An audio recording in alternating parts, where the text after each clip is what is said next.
What's going on, guys? It's your boy Andy Matrix, and today I am going to be your buyer guide. So a lot of people out there, they want a portable device, right? They want a portable device. So and nowadays there's a lot of options for portable gaming, right? There's a Nintendo Switch, right? Really popular option. Now we have the Steam Deck. It's become a really popular device. It's been selling out a lot of copies in the millions. And there's also the gaming PC, right? But it really all depends on what kind of games you want to play, right? Depends what kind of games you want to play. It depends how much you're willing to spend. And also, it's what are your needs exactly? What are your needs? Because let's say if you are a Mario type of game, if you like the, Mario Kart, Kirby, Zelda, Breath of the Wild, those types of games, then, you're gonna want to get a Nintendo Switch. But then on the other hand, if you're more of a Call of Duty type of person, then you're gonna want to go with the gaming PC or the Steam Deck type of option, right? So we're gonna go and dive deeper and look at our options and kind of go over the pros and cons. Now, before we get started, guys, make sure to subscribe to the channel. Make sure you hit the notification bell for future notifications. I talk about anime, manga, video games, geek culture, Japanese culture. If you're into any of that stuff, then make sure to subscribe. Now on with the show. Okay, let's start with the Steam Deck, right? Because the Steam Deck has been, it's been generating a lot of buzz. It's sold millions of copies. And one of the biggest advantages that the Steam Deck has is the price, right?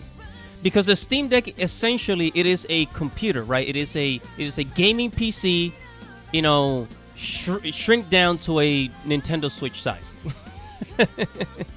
Right? That's basically what it is, right? So it's significantly cheaper than a gaming PC and can even rival that of a Nintendo Switch cost. Now, the maximum price for the Steam Deck is $650. At the lower end, the Steam Deck costs $400, right? And each price has different features, so make sure you're getting everything that you need. Plus, it has access to a huge library of games through Steam, right? Any Steam game you can think of, anything that's on Steam, you can get it, and you can also get it at a discounted price. So it's actually, it's a pretty good deal. On top of that, if you like using emulators and all that stuff, that's also a good option. So this is why the Steam Deck is really good. Now, the Steam Deck can run games at lower settings. Well, more specifically, the Steam Deck can run AAA games, but it's not going to run them at the highest resolution or at the highest setting. It runs AAA games at the lowest settings, really, right? So I guess that's a con. Me, I'm not much of the type of person that's like all about the graphics and the frames per second. I just want the game to look good enough. 1080p is good enough for me. I don't need a 4K, machine. You know what I mean? Also, one of the cons about the Steam Deck is the battery life, because although it has such a huge library of games, depending on the game you're playing, if you're playing a AAA game, you're only going to get about 2 hours of battery. If you're playing a much lighter game, let's say like an old school PlayStation 2 game or PlayStation 3 game, you're probably going to get about 4 hours of gameplay. So that's the downside of the Steam Deck. It's really the battery power. Okay, now let's go ahead and take a look at gaming PCs, because gaming PCs, there's many of them. There's, like every computer company out there is making gaming PCs. Even the Dell. Yeah, that's right. Dell, one of the crappiest types of computers out there, unless you're an office worker. You don't want to get a Dell computer. Right? So if you're a gamer, you're going to want to get something like an Asus or, something a different brand that's catered more to gamers, right? But the problem with the gaming PCs is that they're very expensive, right?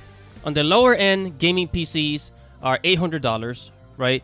And gaming PCs can go up to $3,000 if you want something really freaking fancy. Although I don't recommend anybody to buy a $800 gaming PC, right? I really recommend people to spend $1,000 or more.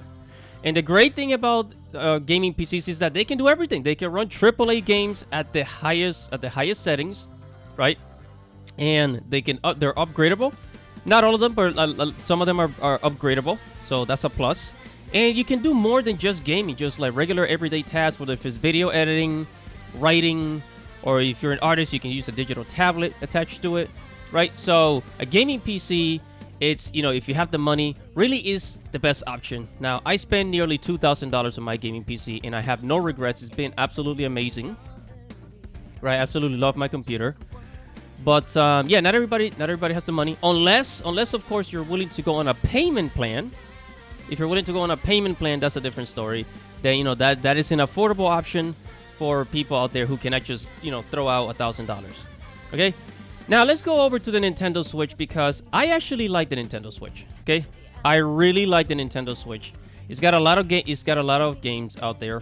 But the problem with the Nintendo Switch is that unless you're kind of like a Nintendo fanboy, like Mario, Kirby, Pokemon, you know, Legend of Zelda, those types of games, you're gonna be limited. Now, that being said, there's more and more companies are making games for the Nintendo Switch. Like Square Enix put a lot of their titles on the Nintendo Switch, like all the old Final Fantasy games. But the problem with the Nintendo Switch is that you're not gonna get like all those AAA games like God of War, right, and Kingdom Hearts 3 on the Nintendo Switch. Like, in order for gaming companies to do that, they're really going to have to downgrade the graphics and downgrade a lot of other things. So, yeah, you have to keep that in mind. Right now, is the year 2023. I do not recommend people to buy a Nintendo Switch. What I recommend is that you wait for the Nintendo Switch 2, which is going to be more powerful.